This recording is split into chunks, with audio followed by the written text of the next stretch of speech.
Welcome to the PICA Season 6 post-draft analysis and I suppose you'd say rankings. I'm Duffy, I'm the coach of the Shamrock Snovers, and with me I have... Cory, go first. Alright. Actually, Chris and I split a team, and we're the Lanakila Ice Climbers.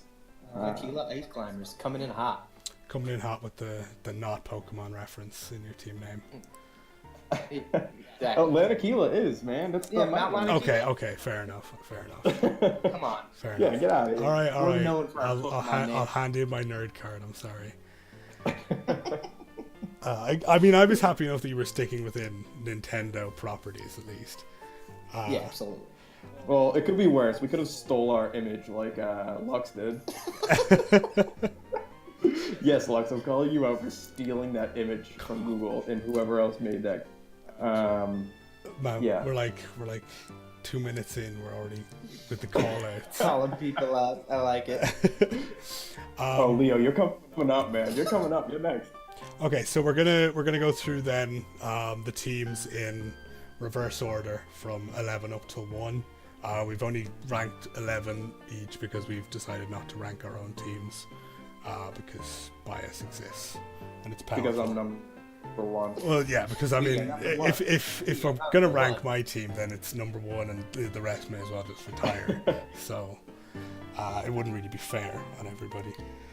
So who wants to go first? Who wants to be the first one, jump into the fire and get attacked by a coach, whoever you put? And I'd like to clarify that this is specifically based on your draft and not on you as a battler. At least the way I did it is like this has nothing to do with your battling ability, because I know a lot of people in here can battle very well.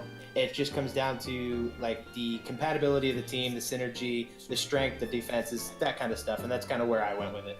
Yeah, I definitely prioritized the teams. I a certain amount of what I know about the battlers definitely got in there, but yeah, it's mostly based on the teams and the synergy of the teams. There's some people I would have put much higher before the draft and much lower as well, probably. And the other thing to clarify is that somebody had to come last on each of our lists, and for me that was I'm sorry. it was a tough choice. Like, there's some really good drafts. Picking who went first and who went last was equally difficult, honestly. Yeah, I had a lot of difficulty too. Mainly because I'm not very good at this. That has to do with a lot of He's new to the game. He doesn't know what half of these Pokemon are, so I know. I guess I'll go first, since we're throwing that out. I'm Jake. Jake. Yeah, the Wolverhampton Weaviles. One, your logo has no letters or anything on it. That played into my decision a little bit. I'm sorry for that, but having one of your Grassmons, and I mean, looks like it was picked kind of high, as Serena. I'm a fan of it, and I've used Mana before, and not a big fan. Other than that, I mean, you got some good speed tiers, but nothing really besides, I guess, Zygarde hits super hard. I guess Megalopunny does, but other than that, I just feel like with this team, if you run into a really good grass type and ground type team, then you're in a lot of trouble. You know what I mean?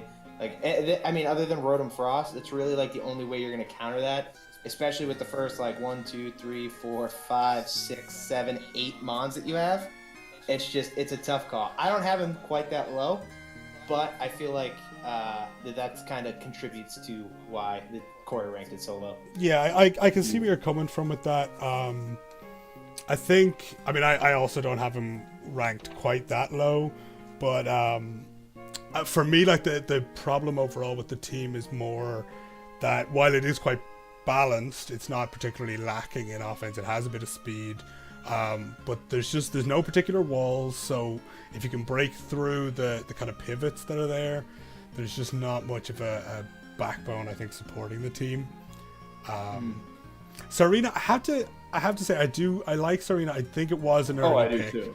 but I do like Serena. I think it's one of the best kind of support grass types going in the lower tiers, so I can understand wanting to pick it up early, but I don't know if it really did as much as being picked number 4, as it should have. Yeah.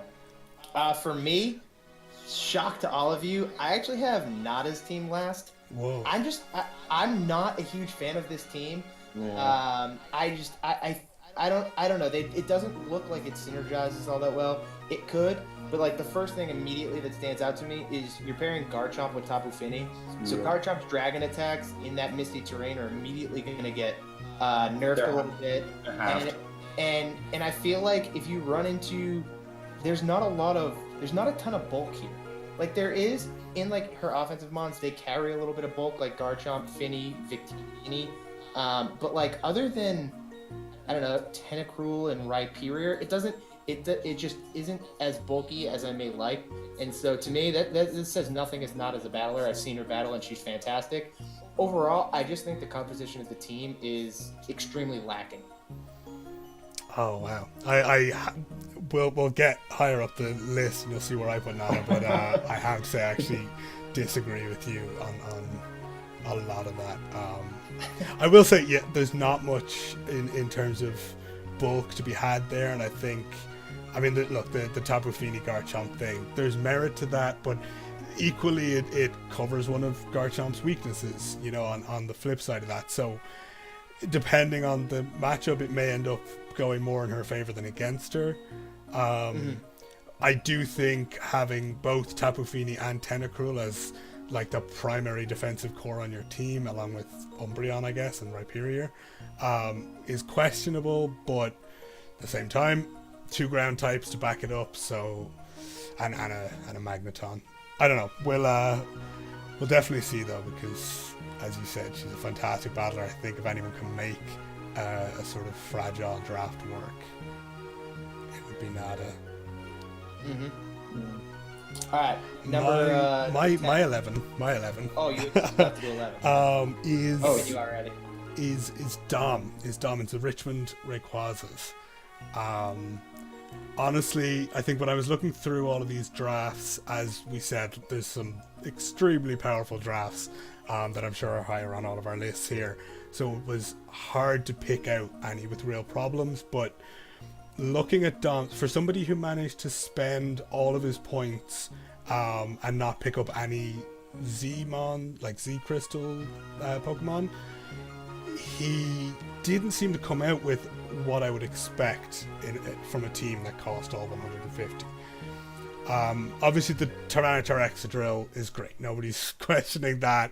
It's a fantastic little core to have, and it's a massive threat for any team that's to face it. But the rest of the team, apart from having some decent bulk and a glass cannon in Blacephalon, I don't really see where the synergy is, or where it kind of comes together. Nothing seems to actively support anything else or pick on other things that help out the team. You just have a little bit of speed, not a whole lot of power, honestly, and I don't know, it just doesn't really impress me. Again, No, I can definitely agree with Yeah. that. I have Dom relatively low on my list. Once again, like we've just been saying, and I don't want anybody to take these rankings personally, No. because this is nothing on you as a battler. It's just on the team. To me, I think, to be honest, Mega Glalie at 8 points to me is a waste. There are plenty of other Pokemon that I would have rather taken points or less to help my team out. Or Z-Mon. Especially when you didn't have to take a Mega, or you don't take like Primeape, Vikable, and Mega Glalie, and then you have 16 points to get your 10th Mon. So to me, it's kind of Mega Glalie to me is just a waste of a pick. Yeah, exactly. Or like Cory said, you get, instead of getting Mega Glalie and Vikable, now you have a Z-Mon. So now you have Z Excadrill, which is, even better than just regular Excadrill. Even Z Blacephalon would be pretty beast. Yeah, or Z Tyranitar. Dark Z move on Tyranitar, or Tyranitar with Continental Crush is unreal. He has Latias. Even a Z Latias is so much. It's worth the 10 points in my opinion. yeah. So, simply having a Z Pokemon adds so much pressure to the counter teaming aspect that it seems worth it. And I think what you said there about getting a better Mega and taking something else of 8 points or less, Mega Glalie does seem like more of a pick for when you have to pick a Mega and it will reward you points to pick a low value one.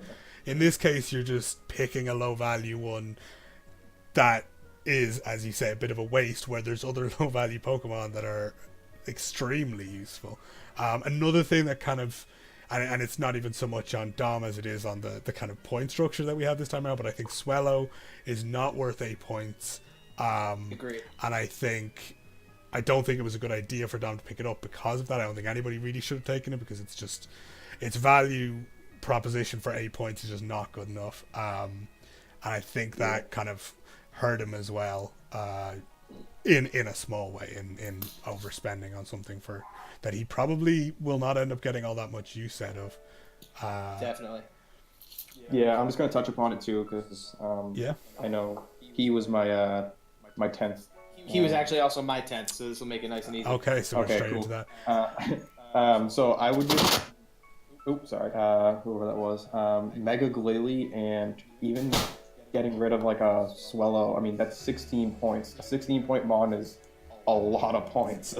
Even if you were to get rid of Mega Glalie and like a Primeape, you could still pick up something. 16 points is Mega Sableye, or Mega Gyarados, or Megazard Y, or Terrakion, Scolipede, and Gothitelle. Yeah. All of those 16-point Mons are available, and that's by getting rid of Mega Glalie and Swellow. And then you get, I mean, granted he would have like, I don't know. I just don't agree. I mean, I was trying to decide when I was doing my draft if a lower point Mon was actually going to even be worth it or not, and I decided that it's just not. Yeah. Just because we don't have to have a specific amount of Mons now. I mean, what is it, 10? 10 to 12, yeah, exactly. Yeah, you can use those points in a much better way. All Now, right, since we both talked about our number 10s, Duffy, why don't you go ahead and talk about your number 10? Yeah, the one thing I wanted to add is that I do think Dom has a potential. He does have some very useful tools there. And if he can use them right, and if he can make use of that sand core perfectly, he could definitely prove us wrong. But just based on the draft, it's not. I don't think it's really going to stand up against other drafts that are far more offensive. My number 10 is, and this may be controversial because he's consistently one of the best players in the league, but coming in on number 10 for me is Matt and the Washington Red Shells. The kind of justification I have there is that comparatively to a lot of the other teams that we're going to see, Matt's draft is lacking a lot of true threats. You know, you look at his draft and you've got Weavile, Heracross, and I guess Xurkitree. And after that, everything becomes pretty easy to take hits from. You know, there's definitely, again, similar to Dom's team, there are some very useful tools in there. You know, things like Roserade and Skarmory and Deoxys can really put your team in an advantageous position to where you can capitalize on that and win, but there's going to be a lot of just raw power coming in a lot of the games this season, and I don't know if he has either the bulk to particularly stand up to that or the power to, you know, meet that when the time comes. I completely agree. I had actually Matt at number 9 for me. So I just felt like this is, from all the times that I've battled Matt, and I've known Matt now for like 3 or 4 seasons of PICA and Inter PICA. So it's just, for me, it doesn't like really feel like a Matt team, because like Matt loves to run bulky things. I don't know, he just loves bulk, but at the same time he runs a lot of offense. So it's not like stall, it's just a lot of bulky offense. And to me, I agree with you, and I don't think this hits hard enough. It's just like, I mean, Weavile is immediately a fighting type with any kind of priority, or even steel types. Those bullet punches are gonna hurt big time, especially that Rock's weakness is gonna kill. And it's not like he has a ton of Mons that are gonna be able to just help him pivot in and out of something like Weavile. And when Weavile to me is one of your threats, I feel like a lot of the times the draft can be lacking. Just because I feel like Weavile, and this is a personal opinion, I think Weavile is a little overrated, and especially at such a high point value. I understand that it has great typing, it's very fast, it gets like the fake out, the ice shard, and all that stuff. but at the same time, it's so frail, and that weakness to rocks just really hurts it. That I think really centering your team around your offensive threats being Deoxys, Speed, and Weavile to start is rough. And then Mega Heracross, it's a really strong Pokemon, but at the same time, it has a 4x flying weakness, and its speed tier is garbage. Like I think it's like base 75, which it just doesn't get fast enough. And especially with Xurkitree, another Pokemon that you would be like, all right, set up Sweeper. Xurkitree's got a lot of power, huge special attack stat. Again, speed stat's 83. So unless you're running like Z Sunny Day or Z Hypnosis or Choice Scarf, Xurkitree's going to get outsped by a lot of things that are going to murder it. Yeah, no, I completely agree. That's such a big problem for this team because any good ground type is going to come through and murder Xurkitree. It's going to murder Arcanine, and I understand that Heracross can switch into ground types, and so can Skarmory, but there's a lot of ways around that. And so I just felt like this team doesn't really feel cohesive to me. Yeah, no, I definitely agree. And what you were saying about the speed tiers, as we look through more and more of these teams, I mean, you know, the way Pokemon has gone at this generation anyway, speed tiers have gone way up, and things like Weavile only barely compete anymore. So and as we look through some of these teams, you're going to see just ridiculous speed, and I think that's going to come down and be a very important factor in a lot of games. It's just frankly, you know, who can get the advantage speed-wise. I just look at Matt's team and think, if he has to face an Infernape, he's in a lot of trouble. Like, Infernape's going to rip him apart. I mean, he's got Arcanine to throw it and Intimidate, and he's got Arcanine for the cup of the water. Still going to hurt. I mean, if you get up a Sword Dance or something, that Infernape's going to do a lot of work. I understand Gastron and Arcanine are there. Flygon can even help a little bit, but like at the same time, I feel like a Mon like that just kind of rips him apart, and to me, it just adds to the discohesion. Yeah, I don't know if I would have built my team around Deoxys Speed. I'm just not a big fan of it. For 20 points. I think it's but I do. I mean, not pretty low on my list. I actually had him at 8, but I just want to touch upon my 9th pick before we continue. What was your? Did you guys do your? Yeah, you were both Dom and 10. Matt was my Dom was both our 10. Matt was my 9. So Cory, you can go ahead with your 9. I actually had 2. I do like his teams. I like some of his mons, but I just feel that his team. Brave Birds. Yes, I said that. He's got the Mega Venusaur. He's got the Kartana. I mean, the Raikou's great, but I feel like Entei, it just doesn't hit. I mean, it hits hard. Don't get me wrong, but it's just really slow. I strongly disagree. I have Chew actually very high on my list. I think the synergy in this team is really, really good. To have a Firewater Grass core of something like Venusaur, Keldeo, Entei is really good. Plus Kartana can kind of be intermixed there. And then you have something that hits 115 base speed with Raikou. Snorlax is an absolute monster. Slurpuff now gets access to Sticky Webs, which makes that 9-point value even more. The fact that it has Unburden. Haxorus to me is super worth 10 points. You know, I think Haxorus is so strong. And then Configurigus is one of the underrated kind of Wally Pokemon. And so to me, I think Chew's team is much, much better than you're giving it credit for, personally. Yeah, I mean, I just think that with all of the hazard removal, I mean, he's only got, besides Sandslash, but how many times are you honestly going to be bringing Sandslash? Well, he has Sandslash, Xatu, Kartana. I mean, are you really going to be bringing Xatu to a lot of matches? But at the same time, his team's not that weak to hazards. Other than Entei, his team isn't weak to hazards. Entei and Xatu, and that's it. So I kind of sit somewhere between you guys. Like I have Chew down at number 8 on my own list, just because I don't see. Again, I think speed is going to be a big thing as we've discussed, and here we've got a team that's even slower than Matt's. Now I do think it's a lot more threatening than Matt's looks. That's why it's higher, but I kind of have to agree that I don't know if it's got either the bulk to truly stand up to a real offensive team, because Configurigus is great, we all know that. It's that and the Venusaur holding the entire defensive core together. Like a Torn T looks like it's going to rip through this team. And a Kartana, I just feel like it's I don't know. I feel like it's a one-trick pony with the whole. It's pretty much got to be Scarf because it's so slow, or it dies to any type of fire move. Even a ground attack, it's so frail. Just pretty much.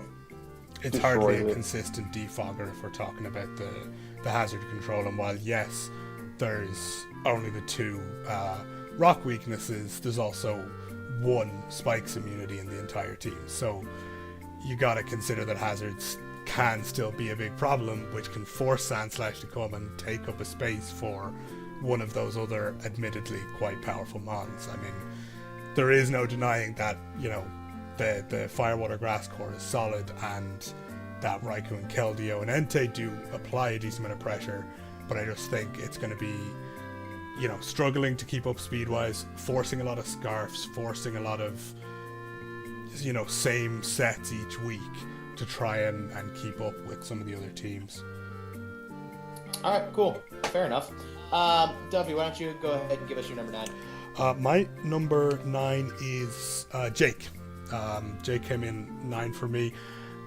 This one was kind of, obviously we don't know anything about Jake, or we don't personally as a battler, so it had to come down more to the team, and you know, we've already discussed it to a certain extent that it just doesn't seem to have any standout Pokemon at their particular roles, or at least a grouping of similar things that can really apply a lot of offensive presence or defensive.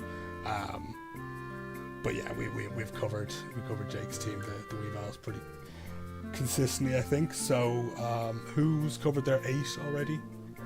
My 8 was Jake. Your 8 was Jake. So do you have anything further to say on that one? Nope. I think we have covered Jake sufficiently. And I had Matt at this pick too, so Matt, okay. We've already covered Matt. Cool. So we're on to 7 then. I'll go ahead and go first this time. So this is I feel like it's a little biased towards this guy, but at the same time, I have him low just because I hate redundancy, and so I'm gonna put Leo as number 7. So to me, don't get me wrong, I think Leo's team is good. I think Leo's team is actually, it has a lot of power. I just think seeing the exact same core as something like last year makes it very predictable. I know it's Thundy T now instead of Thundy I believe is the big switch. But it's still Scarf Bulu. Yeah, and so to me, like, and like I said, Leo has a really good team. It's really strong, and then having walls like Crest. I'm not a big Toxapex guy. I feel like it's way too passive. It is bulky, but it has enough weaknesses that you can kind of handle it. But having offensive threats like Kyurem Black, Tabu Bulu, Thundy T, Nidoking, Heracross, and regular Gardevoir, I think is really, but at the same time, I feel like the redundancy to me is a little too much. Yeah. And I feel like he's going to have a hard time dealing with a strong Mon like Mamoswine. I think Mamoswine kind of puts in a number against a team like this. But I think it's a solid team. I just think the redundancy for me kind of put him down because it's very predictable now that we've seen it. And we know what Cresselia said he's bringing every week. But outside of that, I think the only really thing that kind of keeps me guessing from him is like his Thundurus set and everything below Mega Hounded. But like those top 3 or 4, you kind of know what you're getting. He's got one of the best spinners in the game too. Yeah, Donphan is one of the better spinners in this game. Oh, I actually have Leo up at number 5. I think, I mean, I can, yeah, definitely. We're not seeing a huge amount of variance. I have Leo at 6, so it's kind of, yeah. So he's right in the middle. He's right in the middle. Yeah, because look, it's not a bad team. It is. I think it's an extremely powerful, like quite a good team. I mean, there's no denying the power in, you know, Kyurem Black, Bulu, Thundurus, Houndoom, Nidoking. Like, it's really strong. I think potentially what could let him down is relying so heavily on just 2 Mons to be the defensive core. Much as though Cresselia and Toxapex are 2 of the best defensive Pokemon, full stop, period. You can predict them quite easily in this sort of format, and it's not impossible to build sets that will break through just 2 Pokemon, you know?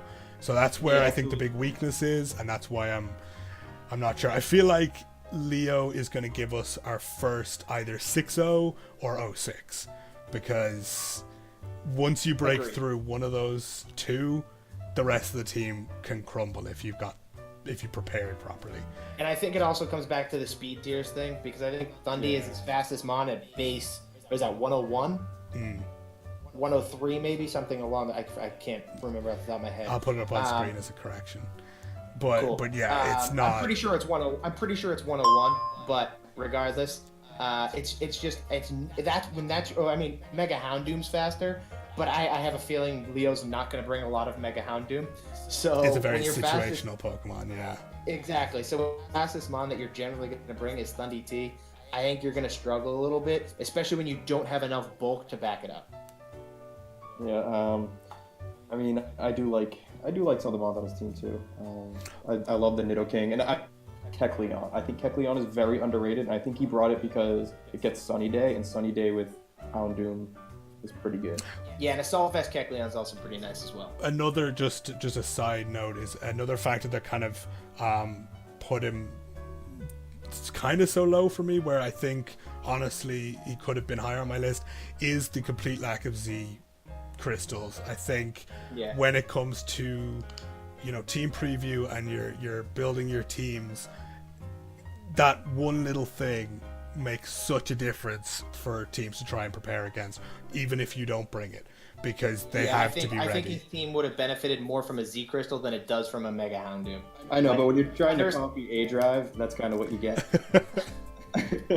Thunderous with a Z Crystal is really scary. good. It's so good, especially because of the amount of coverage moves it gets. Yeah. So I feel like having a Pokemon like Thunderous with a Z Crystal is almost more valuable to me than having a Mega Houndoom, or having Kecleon and Rotom plus 2 points. Yeah. Oh, he still has 5 points left over. So yeah, Kecleon and Rotom. I would rather have a Z Crystal. Even just Rotom. I mean, Rotom obviously serves a decent purpose for him, but it's not necessary. I mean, I guess he wanted a spin blocker, but it's not a necessary part of his team. With the overabundance of defoggers now, though, with the move tutors, I think it's sometimes overrated. I mean, he has Shadow Sneak Kecleon as a spin blocker anyway, so what's he worried about? There you go, exactly. Okay, so it's my do you wanna hit us up with your number 7, Cory. I had Nada. I think we already touched upon this a little bit, but I am not a big fan of the Garchomp in Misty Terrain. You lose one of the strongest stabs in the game. Granted, ground is... I just really dislike losing a Dragon Stab. I think you would have benefited more from something upon the lines of like a Salamence instead of a Garchomp here, just because that Salamence is weak to ice and Feeny can pretty much eat that up. Yeah, I can see where you're coming from with that. There definitely were better Dragon options if Feeny was on the cards. Obviously, the way the draft went, Garchomp was picked up first, but at the same time, Tapu Fini had to be part of the plan. At that point, there was only a couple of picks between, so I mean, there's still Dragonite. I don't think anyone's Dragonite I don't think ever got taken on the board. So there were probably better options. Hydreigon, there's a lot. But as I said earlier, I think that's a very small part of the overall draft. Obviously, they are two Pokemon that will probably come most weeks, but at the same time, you can play around the Misty Terrain lengthwise, and it could end up helping Garchomp beat a Draco or something. We never know. I think the rest of the team is powerful enough and supportive enough. I think what I like about Nada's team in particular is that it doesn't seem to have any dead weight. Every Pokemon individually is something that you had to consider and truly prepare for in the preparation for the battle, if you know what I mean. I don't see a single thing there that I can just shrug off as, that won't be a problem. Frostlass can always come in and Destiny Bond you. Whimsicott can always come in and Encore you. Umbreon can always... sometimes be annoying. Yeah, I mean, I think it's a very solid draft if there are some internal inconsistencies, let's say. I also think the choice of Garchomp and Tapu Fini as Z-Mons is quite good. I possibly would have picked Victini, but that might be personal bias. Oh, yeah. No, I think I would have gone Victini over Tapu Fini. Yes. Yeah. But, spoiler alert, we have done this after one of the first games being played. I think the Z Haze that Nada used in that game has already proven Fucking its spoil it. value. Shit. I'm sorry. Duffy, But come on. Shut up. I need to stand Shut up for Nada here. Stop I don't know talking. what you guys are Stop talking talking. about. Anyway, I should also mention Nada is my number 3 since we've discussed Nada at length at this point. Oh, geez. Yeah, I know. I honestly, I think even if you put your fingers over the Tapu Fini and the Garchomp and just look at the rest of that team, it's an extremely powerful draft. So my number 7, which is definitely going to get me in trouble now, is actually you guys. Let's hear it. Let's hear it. So yeah, as a reminder, you guys are the We Lanakila won't Ice do- Climbers. We won't do a lot of rebuttal either. We'll just let you speak. Yeah, and I mean, I want to potentially hear what you think, but there's no point because we could probably talk for an hour if we get into our own teams. Hear what I think? I mean, number 1. Okay, so I think the first kind of issue, if I'm going to call it that, is that I think you guys do lack a lot of raw power. Now I know, look, you have Hoopa, and you have Hoopa, but Hoopa is its own whole issue. I think at 18 points, I don't know. I mean, we've been talking about other drafts here where certain things that maybe used to be very good threats, or in some situations can be, are just overall lacking. And if we're talking about speed in this game, that's Hoopa's biggest weakness. And its biggest strength is its move pool, so you don't want to be slapping a scarf onto that every week. So I think that could struggle to really get the sweeps that you want. Now, again, prove me wrong, guys. I want to see you in the final. But that's one issue. We briefly discussed the Torkoal pick at the end. So, and let me just get my piece out on it, and I do want to hear, because you did mention, yes, Sun boosted Heatran is an absolute monster, and it's nice because it gives your Heatran an option to run a scarf and not need to be Life Orb or Specs to get this crazy damage output. But I at the same time feel like Torkoal is just a bad Heatran, and your team has an Earthquake issue. Even though you have Landorus, it has an Earthquake issue anyway. And I think Torkoal not necessarily worsens it for the draft, because I don't think you're going to bring it that often. But when you bring it, it exacerbates that particular problem. Was an issue for me. Megaladi is great, and it also helps with the Earthquake thing.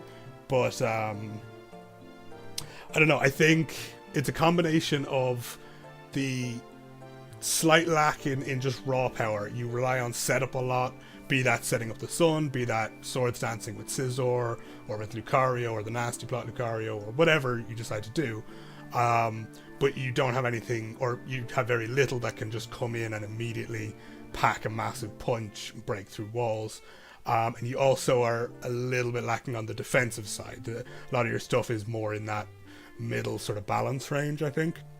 So I think our big thing was, especially coming towards the end of our draft, we were really worried about not having any bulk. That's why we kind of went Miltank and Shaman towards the end of our draft, and why we even just decided to pick up Torkoal, just because it's so fat physically, defensively. To us, our ground weakness isn't, I don't think it's going to be a huge deal. I'm not overly concerned about it, specifically because we have him on like Landorus, and then we have him on like Shaman. That's true. I mean, Shaman does help, but yeah, I want to touch upon that too. Even in the Sun, Shaman gets 75% health recovery from a synthesis. That's kind of huge. I know it hurts it with fire attacks and stuff, but at the same time, it helps.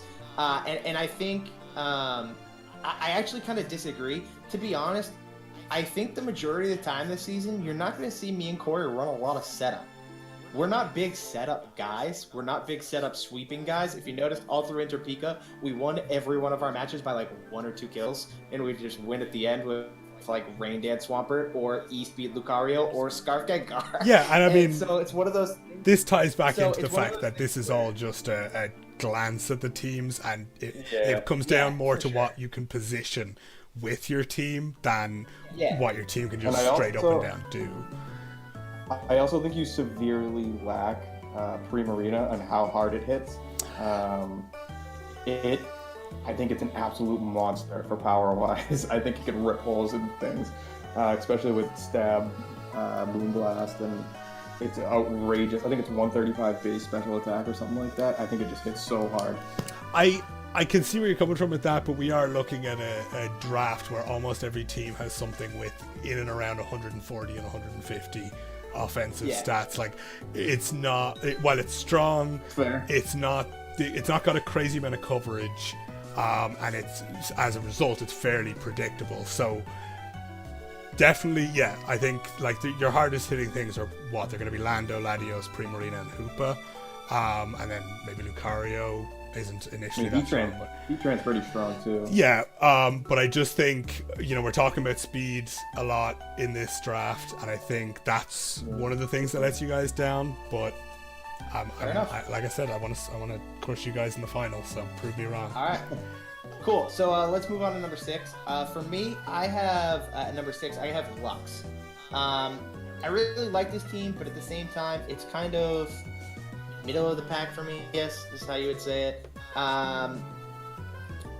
You're like, I mean, so to me, one of the big things in draft league format can be a bulky water, which this team has, and a bulky grass type, which this team does not really have. Lurantis to me is not very good. I don't think it's worth the 4 points. It's got contrary. Yeah, but it's easy to handle. I'm not. Lurantis has never scared me. It's not going to sit in front of me and wall me. It's just one of those things. I love the Tapu Koko pick. Trust me. That's like the one Pokemon in all of Draft League that I've always wanted to try and never had the opportunity to. So I love the Koko pick. Mega Gallade, as Duffy has shown, as Nada has shown, is a fantastic League Mega, arguably one of the best. Yeah. Just because of its sheer move pool coverage, its ability to sword stance, priority and shadow sneak, and its really good special defense bulk. So 110 is huge. His speed tiers are really good. 30, he's got that 1 at 110, and then he's got Volcarona at 100. Drapion drops to 95. I start to tier it down more and more. But for me, I felt like a pick like Diggersby was really, really early to go in your 4th overall pick. And I feel like, I know it has some bulk to it. This team has bulk to it, but to me, it just feels like kind of just jumbled together. It's not in any way like cohesive bulk. Because like a lot of times people will run Crobat bulky, but Crobat and Milotic don't have the best synergy because electric type murders them, especially if you're putting in Tapu Koko and giving it electric terrain. So I like this team, but I don't love it. I agree. I mean, I didn't have it. I wouldn't be at pick 6 or something like that. 6, yeah. Yeah, I had him at 5. I actually have Leo, but we already touched upon that. But I do like Lux's team. I do like Goodra, and I love Bronzong, so I'm not gonna hate on those two. And Volcarona, I tried it and wasn't a big fan. It just dies to rocks. I actually and had Diggers- looks at 4. Oh, Diggersby, sorry, continue. I think Diggersby, I had him super strong, but pretty predictable. One trick pony with the scarf. You pretty much have to scarf it, and we were talking about speed and Or agility. yeah. And those are being weak to water. Everyone pretty much has a strong water. So I actually had looks up at number 4, which, I mean, look, you're at 5 and 6. That's like a crazy difference. I think for me, what kind of pushed looks that bit higher was the offense is a bit more consistent than you see in some of the other teams. Speed is less of an issue because Coco, and I can't hate too much on the Diggersby because the very pick before this I took Mamoswine, and I had even written down at the time that if Mamoswine had been sniped, Diggersby was my pick. So I very well could have picked Diggersby at that point. I think it is at 13 points is quite a good value mon for how easily it can sweep through teams if they're not ready or if they've lost their response. And I think overall there's a lot of speed, there's a lot of power between the Coco and the Gallade and the almost certainly Scarf Diggersby and the Volcarona.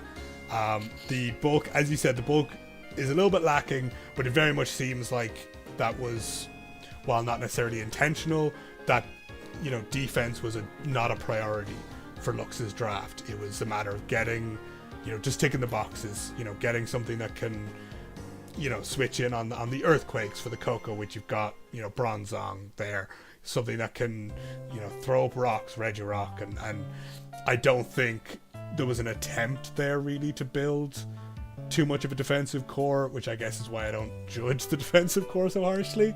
And I think, you know, you've got, I mean, the immediate pressure of having to deal with Volturn, you know, Tapu Koko and Crobat with that sort of speed, along with, you know, the things like Diggersby and Gallade that can come in after that. Volcarona comes in from a U-turn to set up in your face. You know, I think there's a lot of pressure coming out of that team. That's why I have it a little bit higher. So who has everyone done their? What are we on? Number 6? Oh, 6. Yeah, that was my number 6. Yeah, I had Leo at 5. my 6 is actually Martin, the Vespiquen Park Rangers. This was where it really started to get, like 6 upwards was where it really started to get hard for me, because I feel like there's just a cluster of very solid, very threatening drafts, and Martin is kind of where that starts. And the reason why he's at the bottom of that for me is just nothing blows me away.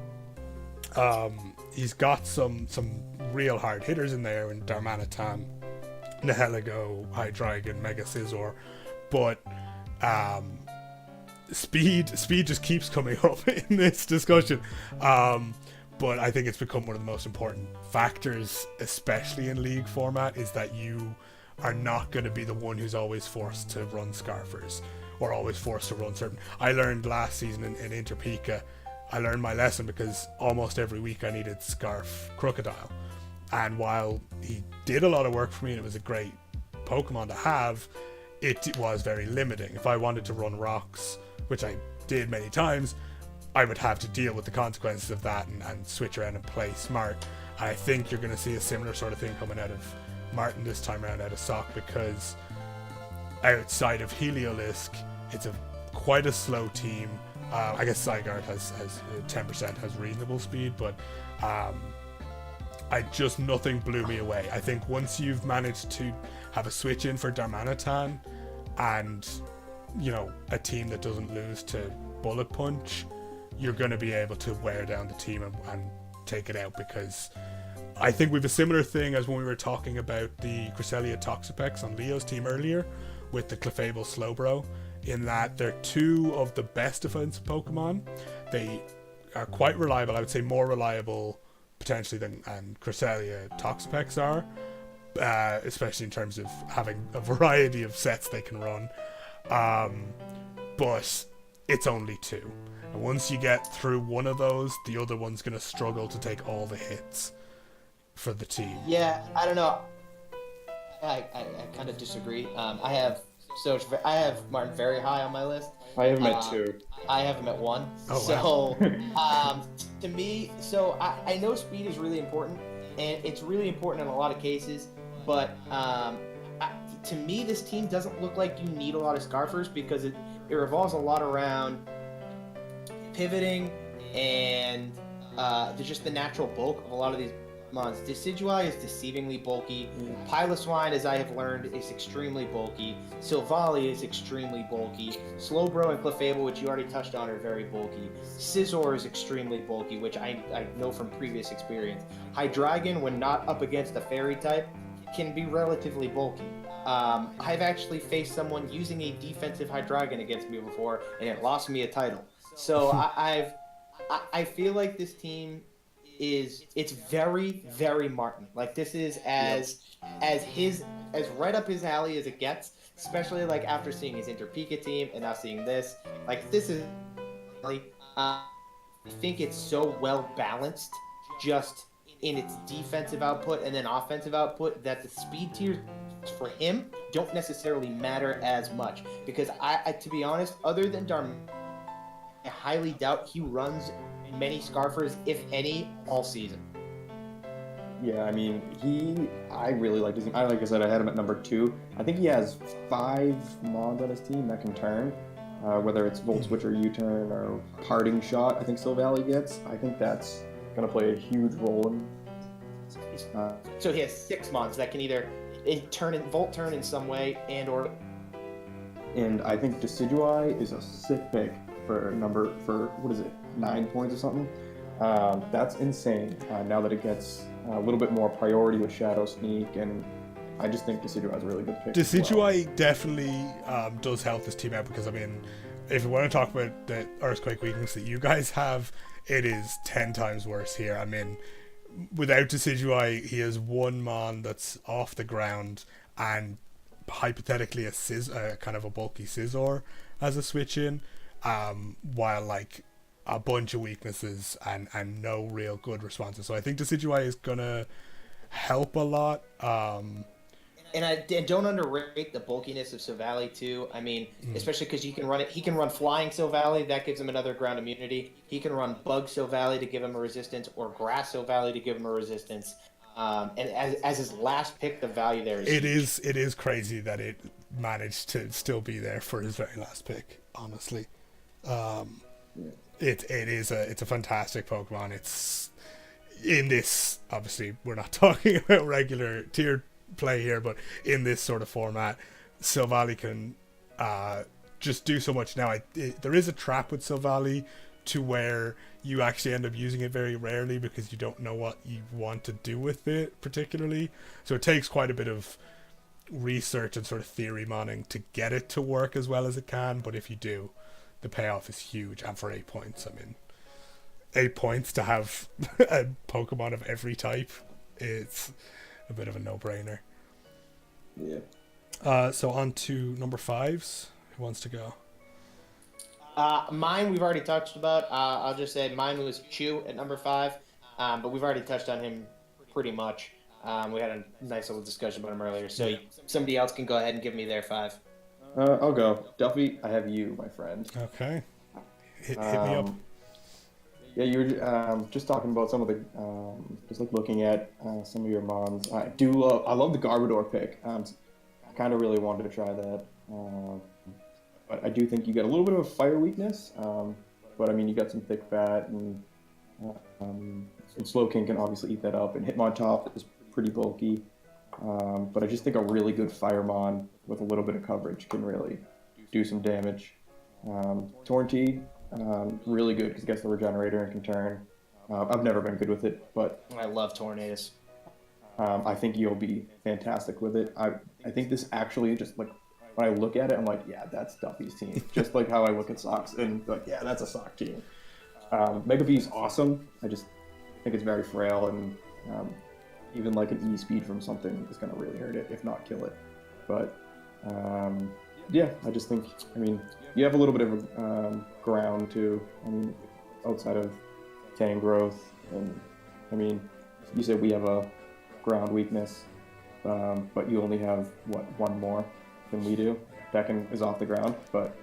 well, I mean, okay, hang on a second. I've got 3 flying types, as well as Tangrowth. I don't count over Corio as much. I mean... No, who really is, though? I mean, if you're bringing maybe to, like, what? How many matches do you really bring? I don't want to say too much about my secret weapon. Oh my god, enough. I don't want to reveal, classified secrets here. But... Stop it. To me, I have Duffy at 4, so mine's pretty close. I think his team is definitely like an upper tiered team, but in totality, I do think, I mean, you do suffer from a little bit of a ground weakness. I know Mega Beedrill isn't technically super effective, super affected by ground. I feel like everything's super effective against Mega Beedrill. It can take a Giga Yeah. Drain, maybe. I love the ability for you to kind of turn in and out with Thunderous, Beedrill, and Tornadus. And Tornadus is so bulky, and yet it hits so hard. Tornadus is one of my favorite Pokemon. And then to get a mon like Alakazam with your third to last pick, just to kind of help you out in your speed tiers and in your offense, is really nice. With that Magic Guard ability, can really help as well. But overall, I like the team. Again, it's not my absolute favorite, but it's bordering on love. But I think there's a lot of weaknesses here. Your three main core Pokemon between Thundurus, Tangrowth, and Tornadus are all weak to Ice-type attacks. Plus, there's Beedrill that's not going to really take an Ice Beam from a strong Pokemon very well.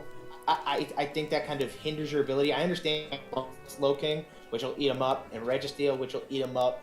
But at the same time, to hit your big four, or four of your big five with a strong Ice-type attack would really hurt. And don't forget Oricorio.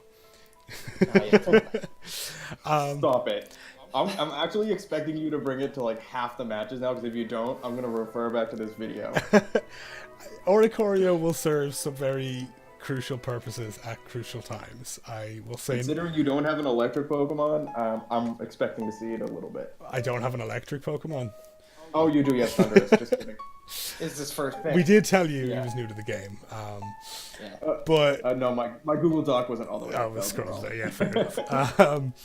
Yeah, I mean, I'm not going to talk too much about my own team, but I think, you hit on the main things that I was going for, which was having those Volt Turn offensive options with the Regenerator core, backing it up, and then once I kind of had those pieces locked in, it was more about you have three Regenerators. three Regenerators, three good Volt Turners. That was the kind of plan of attack I went in with. The funny thing is, I had the third overall pick, and I still managed to get sniped with the Tapu Koko. That was originally going to be in Thunderous's place, but I'm happy I ended up with Thunderous, especially given my what would become a Rock's weakness later on.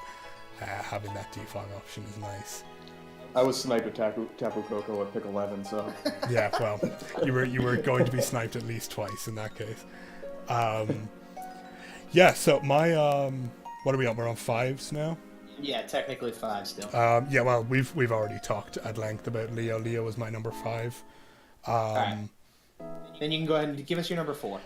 My number 4 was Lux, which we've already covered. I mean, I think we're going to be doubling up a lot here.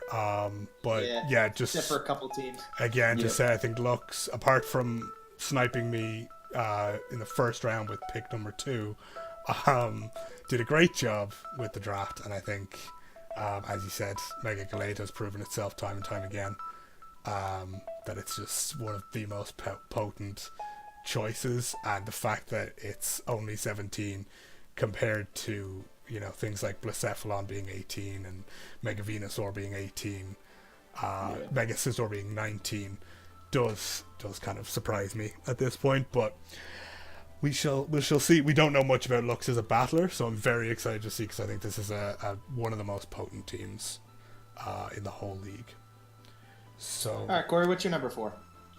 I think my number's a little bit mixed up because I put myself as 12 just so I didn't have to talk about it.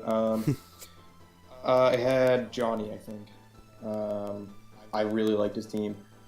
He's got the Celesteela, the Mew. It's the Rhine Valley Guardians.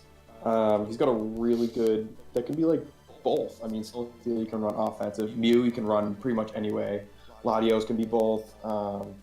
But it seems like his first half of the picks were really good. And he got Mega Charizard X with, I think his last pick. Second to last pick, yeah. Yeah, which is crazy.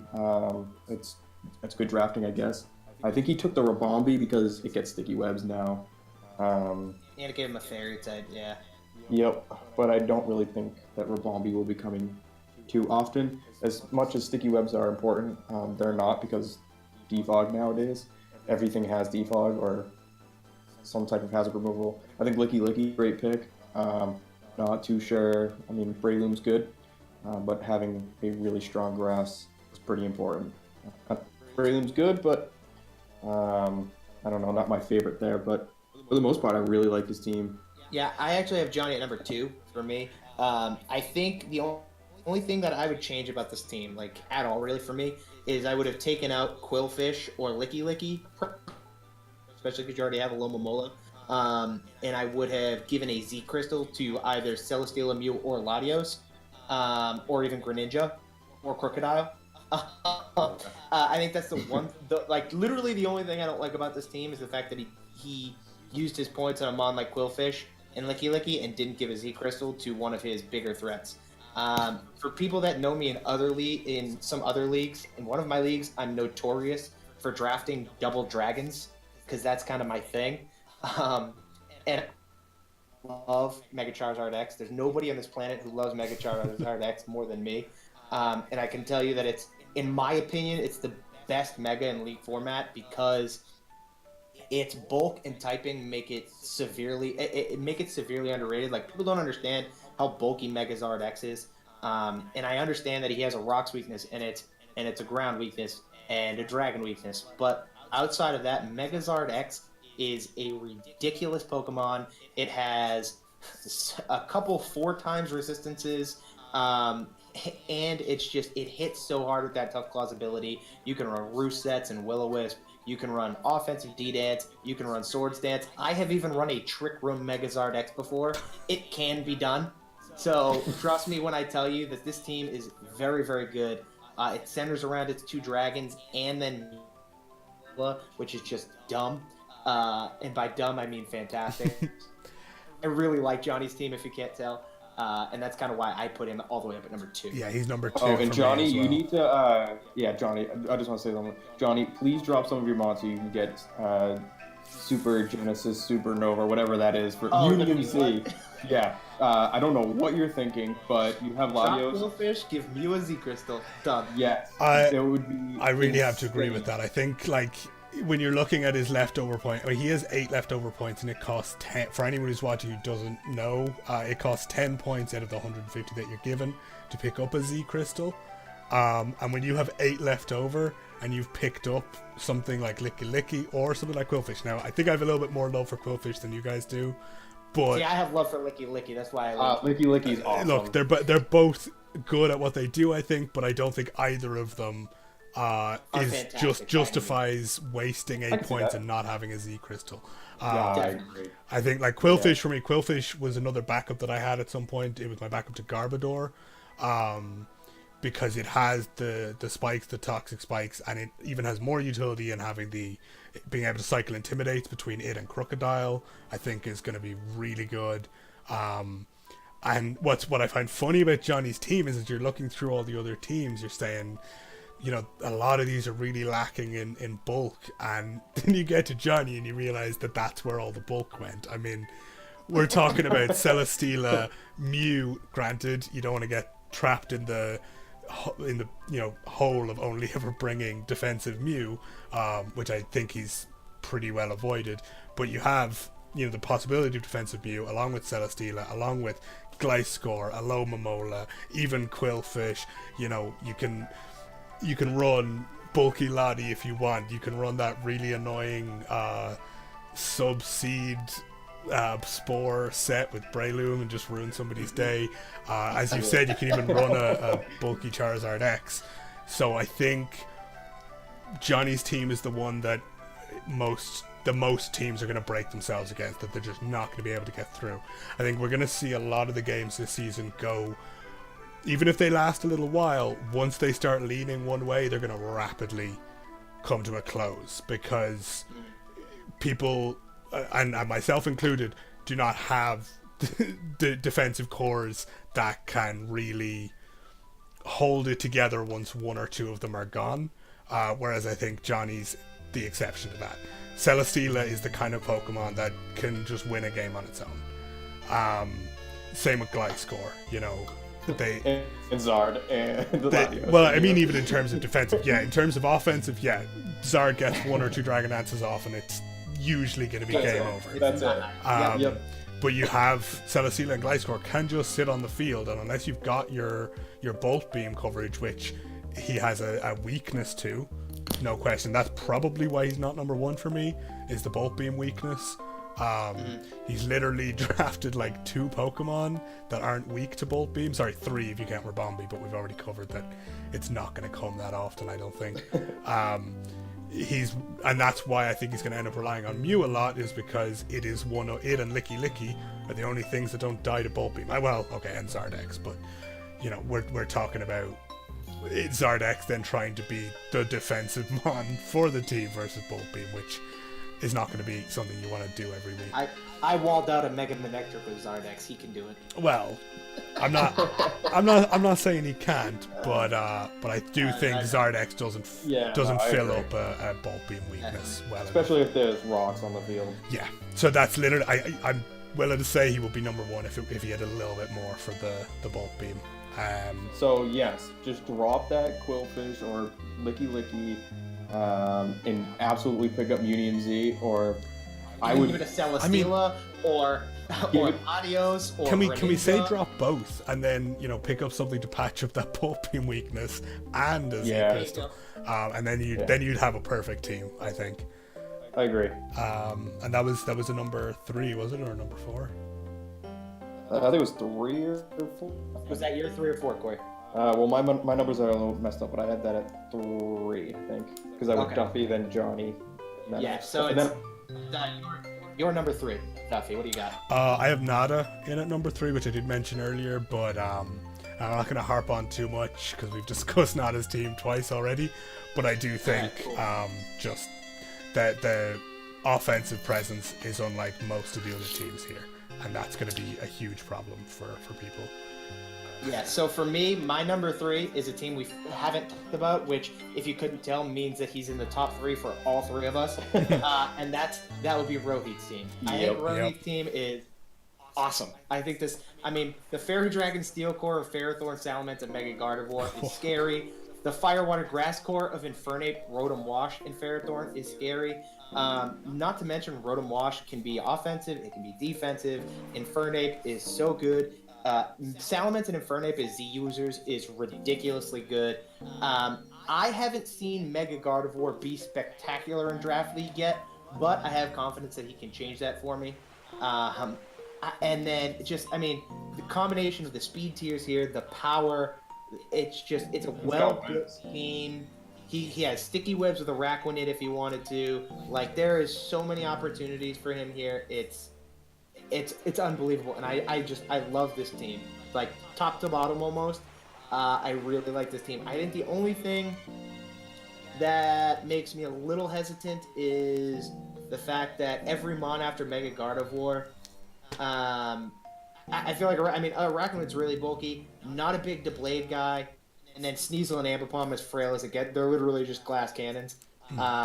So a really, really good physically defensive wall kind of does a decent work against Rohith's team, but again, he has great special attackers like Rotom Wash. You can run Azelf specially attacking, Nidoqueen, and Mega Gardevoir.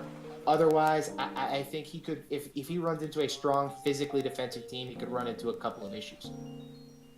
I agree. I actually had Rohith number 1 for me. I'm the same. He's number 1 for me as well. I just like that half of his mons can be run physical or special, and that's like such a huge thing. Salamence, running Hydro Pump on Salamence can catch people so off guard. I just won a game 4-0 with Salamence because I ran special Salamence last week. So yeah, I don't really have much else to say. You pretty much touched upon most of it, and I don't know. I think he's. I'm not a big fan of Dublade. I can live with Ambipom, and I do like Araquanid. I'm gonna stand up for the Dublade because I think that the reason he got to number 1 for me is because I said a similar thing about Nada's team, about there just not being any dead weight on her team, but Rohith's team I think exemplifies the idea of trimming the fat and drafting just exactly what you need, and it shows the rewards of that where you have other people who never really went near the higher. His highest mon is cost-wise is Mega Gardevoir. So if you take his Mega out of the question, he never went above 16 points, but he got arguably the highest value Pokemon in each of those kind of point brackets. he ended up with a team that, and I said this to Cory before the call, that it looks like a Gen 6 OU team. You know, you've got Ferrothorn, Salamence, Rotom Wash, Mega Gardevoir. It's so surface level powerful. It's he doesn't need to set up. He can, but he doesn't need to bring immediate pressure. He has some of the best hazard setters in the game and just support mons in the game between Rotom, Azel, Ferrothorn. Doublade, as I said, I'm going to stand up for Doublade because while it cannot cover everything by any means, what it is good at beating, it is phenomenal at beating. You know, you look at it, even if you were to, flip it and bring it against him, it forces a lot of preparation. You know, say he wants to bring that Salamence that you mentioned. If he wants to bring a special one, he's forced to bring Fire Blast. But if he wants to bring a physical one, he's forced to bring Earthquake. And even at that, unless he's really set up, Doublade's got massive physical bulk. It takes those Earthquakes. It takes, if somebody tries to pack a Fire Punch or something to deal with it, that is not going to just pick Doublade off. And it can punish you for not being prepared for it, as well as it is difficult to prepare for.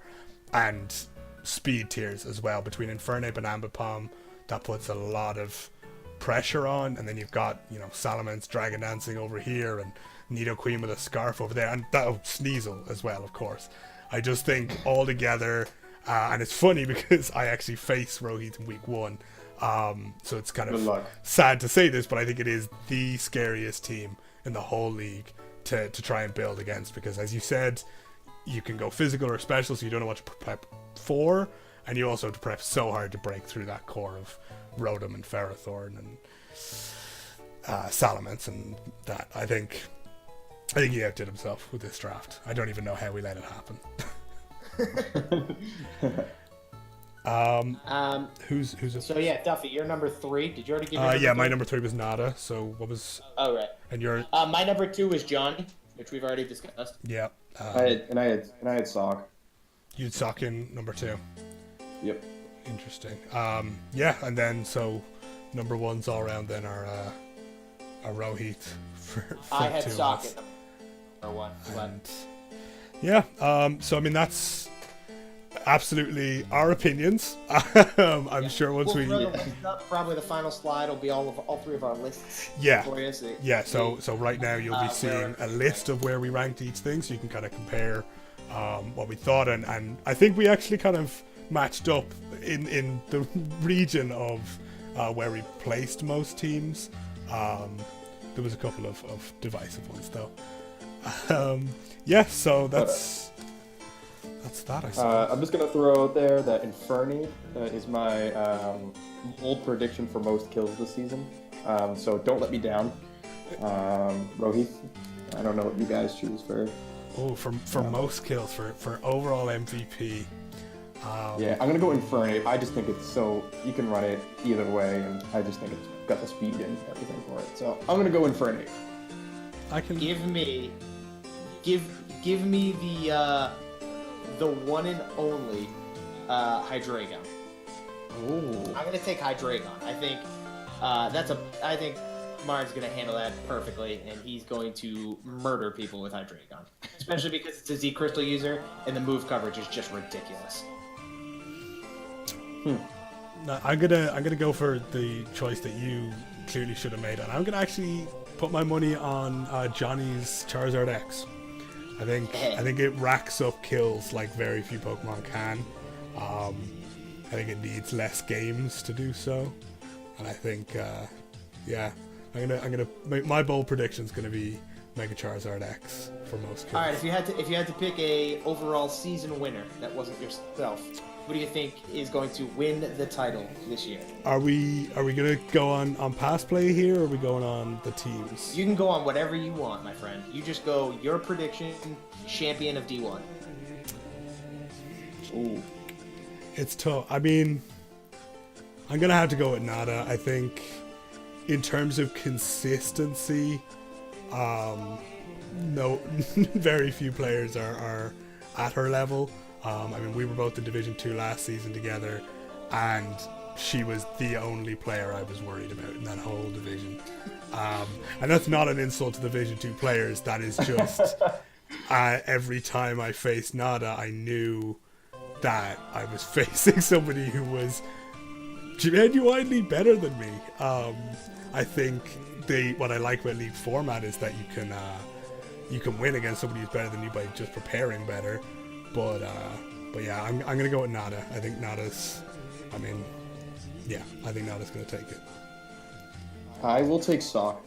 I think he's wicked balanced, and overall, I think he's been there. And I think he was hindered. I think he actually was late for the draft or something, so he was hindered last year by that. And I think it did play a very large role. And he still did pretty well for losing a lot of points. And I think he proved in Inter-PICA that he can definitely battle. I mean, there's no. I've seen him now battle for years, and my first win ever in competitive league format was against him. Fun fact.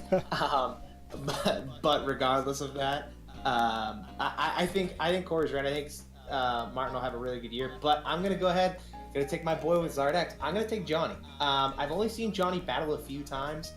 In the times I have seen him battle, I think he's really, really good, and this team is it's scary good. And so I'm gonna go ahead and take the Rhine Valley Guardians right there, babe. Cool. I could definitely see that. Are we gonna do a D2 talk about, or should we just pick what we think? Who we think's gonna win out of there? We'll do a Division 2 video. I think they just finished their draft, so we'll get on that then after this one. Alright, cool. Okay, well, thank you for joining us for our PICA Season 6 post-draft sort of analysis, breakdown, predictions. We will be trying to do weekly videos now to kind of look at maybe a particular game of the week and just a rundown of how people are performing and how teams are performing. Anything further you guys want to say before we close out? I think I'm good, man. It was a pleasure. I'll say one thing. Johnny, get on that. And that's about it. So close to a perfect team. So close. Get on that, say Crystal.